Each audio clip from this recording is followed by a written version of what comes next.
आप सबको जय मसीह, नमस्कार। मेरा नाम भागीराम है। मैं एक हिंदू ब्राह्मण परिवार से बिलोंग करता हूं और प्रभु यीशु में आने की मेरी गवाही मैं आपके सामने शेयर करना चाहता हूं। किस प्रकार प्रभु यीशु ने मेरे जीवन में कार्य किया और मैं किस प्रकार से प्रभु यीशु में हूं। अभी एक बहुत लंबी कहानी है। 1995 में मैं बीएसएफ में मेरी पोस्टिंग जम्मू में थी। उस दौरान एक बहन जिनका नाम दिल माया है, जो मेरे जीवन में एक स्वर्गदूत की तरह आई और जिन्होंने मेरे जीवन में प्रभु यीशु का सुसमाचार को सुनाया। पहली बार मैंने उनके द्वारा सुसमाचार को सुना, क्योंकि उससे पहले मैं एक ब्राह्मण परिवार में पले बड़े होने के कारण मुझे यीशु मसीह के बारे में कुछ नहीं जानकारी थी और मैं जानता भी नहीं था। और हमारी नज़रिया इस तरह से थी कि मैं उन्हें एक विदेशी धर्म या इस तरह से एक गाय खाने वालों का धर्म या इस तरह से हम लोगों की जो नज़रिया थी ऐसा था। लेकिन प्रभु का एक अद्भुत कार्य हुआ 1995 में जम्मू में। एक दिन रविवार का दिन था। उस दिन भारत और पाकिस्तान का क्रिकेट का वनडे मैच भी था। उस दिन मैं और मेरा एक दोस्त हम लोग क्रिकेट देखने के लिए एक रिक्रिएशन रूम की तरफ जा रहे थे, तो बीच रास्ते में वो बहन उनके परिवार के साथ मिली और उन्होंने हमें कहा कि क्या तुम हमारे साथ चर्च चलोगे। मैंने उनको सीधा मना कर दिया, नहीं मैं आपके साथ नहीं जा सकता, क्योंकि हम लोग आज क्रिकेट देखेंगे, वनडे मैच है भारत और पाकिस्तान का। क्योंकि हमारे दिलों में, हमारे दिमागों में एक जुनून था क्रिकेट के प्रति और हमने मना कर दिया। और मन में लगा कि मैंने उन्हें मेरे शब्दों ने उन्हें दुखी किया होगा। तो फिर मन में कहीं आया कि ठीक है, अगले रविवार हम आपके साथ चर्च चलेंगे। परमेश्वर की एक योजना थी और ठीक अगले रविवार को मुझे वो बात स्मरण आया और मैं तैयार होके जैसे ही गया उस जगह पे जहाँ पे वो लोग मिले थे, और वो लोग वहाँ पे इंतज़ार करते हुए हमें मिले और हम उनके साथ चर्च गए पहली बार जीवन में। और चर्च जाने के बाद हमने पाया कि हम अपने लिए तो नहीं रोते, तो वहाँ पे दूसरों के लिए रोने वाले लोग पहली बार मिले और उन लोगों ने मेरे लिए रो रो के प्रार्थना किया।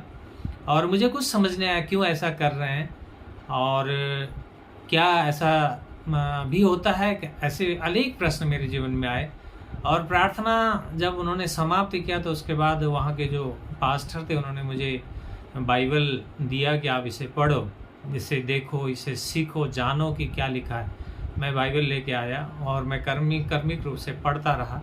एक रात को मैं अपने बिस्तर पे लेटे लेटे बाइबल पढ़ते पढ़ते मैं सो गया, नींद आ गई और बाइबल मेरे छाती के ऊपर पड़ा हुआ था, चेस्ट के ऊपर, और मैं सोया हुआ था रात को। जब सपने में देखता हूँ कि मेरे जीवन के जितने भी मैंने पाप किए थे बचपन से लेके अभी तक के पूरे पाप, जैसे उन पापों का एक वीडियोग्राफी कर रखा हो पूरा, देखो तूने ये पाप किया, देखो तूने ये पाप किया करके पूरे मेरे जीवन के बचपन से आज तक के सारे पाप उसमें दिखाया गया।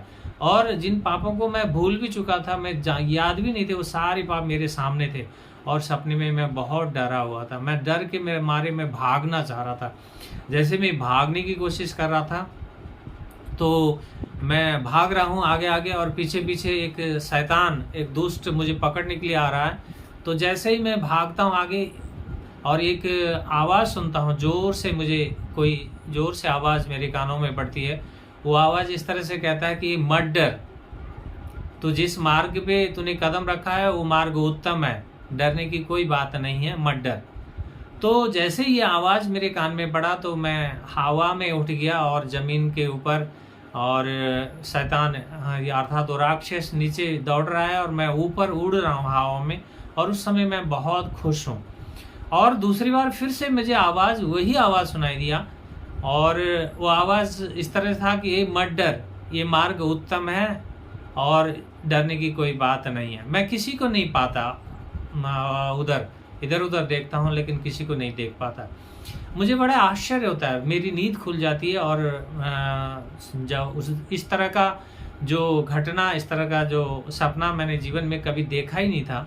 उस दिन मैं जैसे मेरे पास टाइम मिला तो मैं उन पास्टर के पास दोबारा गया। मैंने कहा कि मेरे साथ मैंने आज ऐसा ऐसे सपना देखा, क्या है, मुझे आप इसके बारे में बताएंगे? तो उन्होंने कहा भाई आओ बैठो मैं बताऊंगा। बाइबल में लिखा है मनुष्य, एक भी मनुष्य धर्मी नहीं है और सबके सब पापी हैं और परमेश्वर के महिमा से रहित हैं। उन्होंने बाइबल से वो खंड को निकाल के कहा कि तुम खुद ही पढ़ो, और मैं जैसे उस खंड को पढ़ने लगा वो बाइबल से निकाल के देते और मुझसे पढ़वाते। और उसके बाद उन्होंने वो खंड भी मुझे दिखाया कि बाइबल में बहुत जगह लिखा हुआ कि मत डर, मैं तेरे संग हूँ, निरुत्साहित ना हो, मैं तेरा परमेश्वर हूँ। इस तरह से जब वो बाइबल से उन्होंने दिखाया तो मेरे मन में आया कि हाँ कुछ तो सच्चाई है, कुछ तो अवश्य है। ये नहीं तो मेरे सपनों के साथ ये बाइबल में ये सब बातें वचन के साथ किस तरह से ये एक मिलाप हो रहा है, क्यों ऐसा है करके मेरे मन में और प्रश्न उठने लगे। जितने भी मेरे जिज्ञासा और जितने भी मेरे प्रश्न उठते थे, मैं उन प्रश्नों का उत्तर ढूंढता था। मैं उन्हीं के पास जाता था, उन्हीं पास्टर के पास जाता था। उनका नाम सलीम गिल है, वो अभी इस दुनिया में नहीं है, प्रभु में चले गए, लेकिन वो एक अच्छे पास्टर थे। उनके पास मैंने मेरे जीवन के सारे प्रश्नों का मैं उत्तर ढूंढने की कोशिश करता था। मैं बहुत प्रश्न करता था। तो उस दौरान मैं कोशिश करता रहा, बाइबल पढ़ता रहा, और फिर मैं अपने मम्मी पापा को और मेरी पत्नी को मैंने उन दिनों चिट्ठी लिखा, क्योंकि उन दिनों मोबाइल फ़ोन की सुविधा नहीं थी। एसटीडी पीसी होते थे, तो बहुत कम लोगों के पास गांव में फ़ोन की सुविधा होती थी, और हमारे पास फ़ोन की सुविधा नहीं थी, घरों में फ़ोन नहीं था। तो हमें अगर घर से फ़ोन करना हो तो किसी गांव वाले के, प्रधान के, किसी के घर में बुलवाना पड़ता था, फिर उस फ़ोन पे नंबर डायल करके फिर हम बात किया करते थे। लेकिन उन दिनों सबसे अच्छा तरीका था, हम लोगों को एक बीएसएफ में नौकरी करने के कारण वहाँ पे जम्मू कश्मीर में हमें फ्री में जो चिट्ठियाँ लिखने के लिए फ्री में भारत सरकार के द्वारा हमें वो पत्र मिलते थे, जिसको हम लिख करके फ्री में, कोई टिकट नहीं लगता था हमें, वो निःशुल्क था। हम खूब पत्र लिखते थे। तो उन दिनों मैंने अपने पिता को पत्र लिखा कि मैंने कहा यीशु मसीह का रास्ता मुझे सबसे उत्तम लगा और मैं उनके पीछे चल रहा हूँ, मुझे तो बहुत अच्छा लगा। उसी तरह मैंने पत्नी को लिखा कि मैं यीशु मसीह को मानने लगा हूँ और यीशु मसीह का रास्ता ही उत्तम मार्ग मुझे दिख रहा है, क्योंकि मुझे वही मार्ग सबसे उत्तम लगा, सच्चाई उसी में दिख रही है मुझे, मैं उसी के पीछे चलने की कोशिश कर रहा हूँ। तो घर से मुझे बहुत जल्दी प्रत्युत्तर मिले। उन प्रत्युत्तर में क्या था कि पत्नी ने लिखा, हम ब्राह्मण के बेटे बेटी होकर के हमारी शादी, हमारा विवाह एक ब्राह्मण रीति रिवाज से हुई। अगर आप ऐसे करोगे तो मैं सुसाइड करूंगी, आत्महत्या करूंगी, और ऐसे जगह मैं जाके मरूंगी कि मेरा बॉडी भी आपको ना मिले। और उसी तरह से पिता ने लिखा कि ये तो विदेशी धर्म है, ये तो गाय खाने वाले लोगों का धर्म है, ये छोटे लोगों का धर्म है। अगर तुम ऐसा करते हो तो तुम्हें हम अपने समाज से, अपने जाति से, अपने गोत्र से, अपने सब कुछ से तुम्हें वंचित करेंगे, हम तुम्हें निकालेंगे, हम तुम्हारे हाथ का छुआ हुआ पानी भी नहीं पिएंगे, क्योंकि तुम तो अछूत हो जाओगे। इस तरह से पिता ने लिखा। मुझे बड़ा आश्चर्य हुआ पहली बार। उससे पहले मैं आपको बताना चाहता हूँ, मैं ब्राह्मण का एक बेटा होने के बाद भी मैं शराब पीता था, बीड़ी सिगरेट पीना, खैनी खाना, रंडीबाजी करना, जुआ ताश खेलना, और ये तमाम मेरे जीवन में ये चीज़ें थीं। लेकिन जिस तरह से अभी मेरा विरोध हुआ, उससे पहले इस तरह से कभी विरोध नहीं किया लोगों ने। लेकिन आश्चर्य लगा उनका पत्र पढ़ने के बाद, मुझे बड़ा समझ नहीं आया कि मैं क्या करूं। लेकिन कुछ दिनों के बाद मैंने क्या किया, मैं 15 दिन की कैजुअल लीव लेके मैं गांव गया, छुट्टी लेके गया। जाने के बाद लोगों ने मेरा बहुत विरोध किया। उससे पहले मैं जब भी छुट्टी जाता था तो मेरे अटैची में 10-12 बोतल रम, ब्रांडी, विस्की की वैरायटी की बोतलें मैं ज़रूर लेके जाता था। लेकिन पहली बार गया था जब मेरे पास शराब की कोई बोतलें नहीं थीं, और मैं पहली बार बच्चों के लिए मिठाई और कपड़े लेके गया था। ये मेरे जीवन में एक परिवर्तन था। मैं आपको बताना चाहता हूँ, मैं अभी मेरा कुछ ही समय हुआ था और मैंने कदम ही रखा था यीशु मसीह के पीछे चलने के लिए, लेकिन मेरे जीवन से सारे जो गलत काम थे चले गए थे। जैसे हमारे पाँव में कांटा चुभ जाने से, कांटा निकलने से जैसा आराम मिलता है, वैसा ही मेरे जीवन में हो गया था। परमेश्वर ने इतना अद्भुत रूप से कार्य किया कि मेरे जीवन के सारे ऐब निकल गए थे और मैं एक स्वतंत्र मनुष्य हो गया था, एक परिवर्तित मनुष्य हो गया था। मैं गाँव गया और मेरा गांव में, मेरे अपने परिवार में और अपने लोगों के बीच में मेरा बहुत विरोध हुआ। लोगों ने इतना विरोध किया कि किसी ने कहा ये कोई क्रिश्चियन लड़की के साथ शादी कर रहा होगा इसलिए ये क्रिश्चियन बन रहा है। किसी ने कहा इसको किसी ने पैसे की लालच दिया होगा इसीलिए ये क्रिश्चियन बन रहा है। अनेक बातें किया और मेरी पिटाई नहीं की और सब कुछ कहा। लेकिन परमेश्वर का एक योजना था, परमेश्वर मेरे जीवन से कुछ और ही चाहता था। लेकिन मेरे मन में कोई डर नहीं आया, मेरे मन में किसी प्रकार के कोई शंका नहीं आया, पत्नी मर जाएगी, घर वाले मुझे निकाल देंगे या घर वाले अपनी जायदाद से, संपत्ति से मुझे कुछ नहीं देंगे तो क्या होगा। इस तरह से कोई भय मेरे मन में उत्पन्न नहीं हुआ। लेकिन उससे पहले मैं जब छुट्टी जाता था तो मेरे जितने भी शराबी दोस्त थे वो लोग आ जाते थे और शाम को हम लोग बैठ जाते और पीना शुरू करते। इस तरह का दिनचर्या था और पहली बार मेरा कोई शराबी दोस्त नहीं आया और पूछने के लिए कि तू क्या ठीक ठाक आया। एक बदलाव मैंने पाया और वहाँ पे मेरी पत्नी जो सुसाइड करके मरने वाली थी, उसने मेरे जीवन में जो परिवर्तन देख करके उसे लगा कि कोई तो है जिसने इतना परिवर्तन किया। क्योंकि हमने बहुत कोशिश किया इसके जीवन से शराब को छुड़ाने के लिए, बीड़ी सिगरेट को छुड़ाने के लिए, लेकिन छोड़ा नहीं। लेकिन ये कैसे अचानक और इस तरह से परिवर्तन हुआ, ये कोई आश्चर्य कर्म हुआ। उसने मेरे जीवन को देख करके वो सोचने लगी। उन कुछ दिनों के बाद मैंने कहा उन लोग को कि क्या तुम मेरे साथ चलोगे, मैं तुम्हें ले जाना चाहता हूँ। तुम्हारा शिकायत रहता है कि तुम मुझे ले नहीं जाते हो, क्या ड्यूटी करते हो, कहाँ रहते हो, कैसे रहते हो, हमें दिखाते नहीं हो, उसकी शिकायत थी। लेकिन मैंने कहा चलो मैं तुम्हें ले जाना चाहता हूँ, अगर तुम मेरे साथ चलना चाहो तो क्या हुआ कि वो हमारे साथ आने के लिए तैयार हुई और बच्चों को लेके हम आ गए जम्मू में और क्वार्टर में रखे। और वहाँ पे जितने भी जो मसीह भाई बहन थे उन्होंने परमेश्वर में बहुत मेहनत किया। उन्होंने यीशु मसीह को बताने की उन्होंने कोशिश की कि यीशु ही जिंदा परमेश्वर है, वो मरे हुओं में नहीं है, वो हमारे और आपके पापों के लिए मरे और उनको गाड़ा गया और तीसरे दिन वो मृतकों में से, कब्र में से वो जीवित हो गए, वो पुनरुत्थित हैं, वो जिंदे हैं, वो मरे हुए नहीं। इस तरह से उन्होंने बताने की कोशिश की। हम धीरे धीरे सीखते रहे और 97 में मेरी वहाँ से पोस्टिंग हो गई। हम कलकत्ता चले गए। कलकत्ता जाने के बाद परमेश्वर का शुक्र है वहाँ भी एक अच्छा चर्च मुझे मिला और वहाँ भी हमने जाना कि उद्धार क्या होता है, पाप का प्रायश्चित क्या होता है, एक नया मनुष्य बनना क्या होता है और बपतिस्मा क्या होता है। इन सब बातों को मैंने अच्छी तरह से समझ के, जान करके मैं एक इस देश का नागरिक होने के कारण, बालिग होने के कारण मैंने अपने मन से, अपने विवेक से उस परमेश्वर को अपना परमेश्वर और उद्धारकर्ता के रूप में ग्रहण किया। और हम दोनों ने, पति पत्नी ने, एक साथ हमने प्रभु को अपना परमेश्वर और उद्धारकर्ता माना और 97 नवंबर में हमने बपतिस्मा लिया। बपतिस्मा लेके हम प्रभु के एक जन बन गए।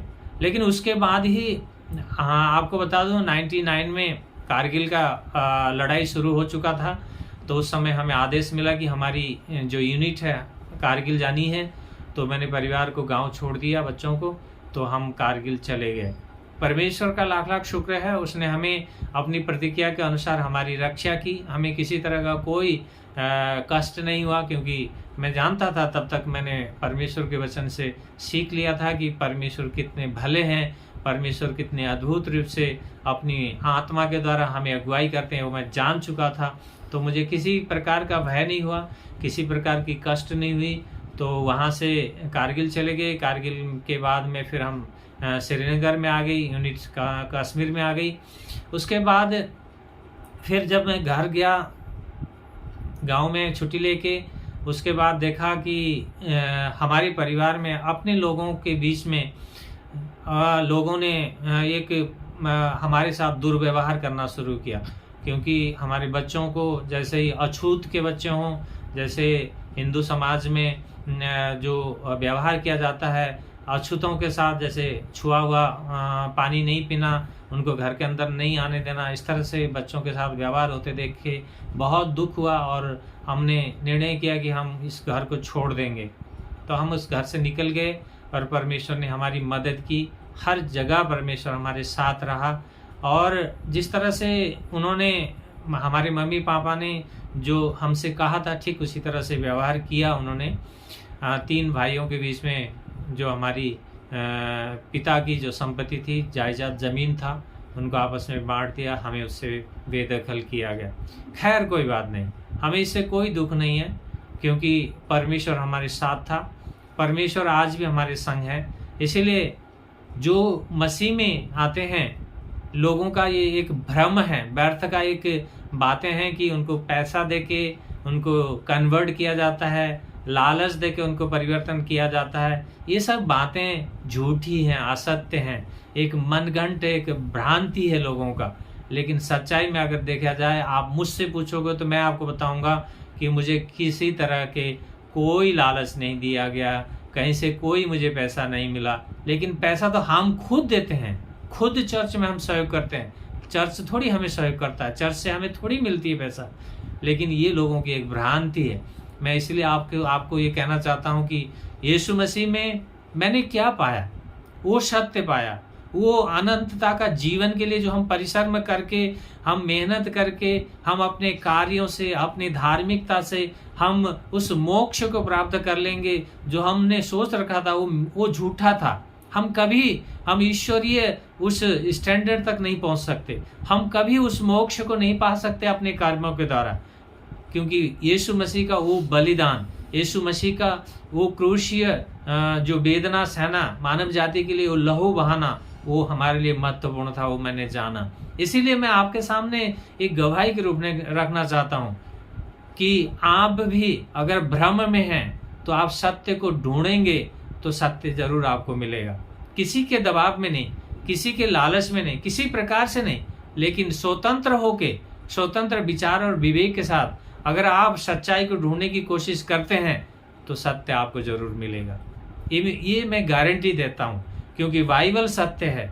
बाइबल अपने आप में संपूर्ण है और पूर्ण है। बाइबल पढ़िए, बाइबल में खोजिए, देखिए बाइबल क्या शिक्षा देती है, बाइबल क्या कहती है, यीशु मसीह क्या कहते हैं, यीशु मसीह कौन है और यीशु मसीह की शिक्षा क्या है। अनेक भ्रांतियां हैं जरूर, लेकिन उन भ्रांतियों से ऊपर उठ के अगर सत्यता के मार्ग में चलना है, सत्य को पहचानना है, तो हमें बाइबल के वचनों को सीखना होगा, उसके गहराई में जाना होगा। मित्रों, मैं आपसे यही कहना चाहता हूँ, मेरी इस गवाही बहुत बड़ी है, लंबी है। मैंने आपको कुछ बातें कहा, लेकिन मैं आशा करता हूँ आने वाले दिनों में और भी मैं अपनी जीवन की गवाही के बारे में और भी बताऊंगा और आपके सामने रखूंगा। थैंक यू, धन्यवाद, नमस्ते, जय मसीह की।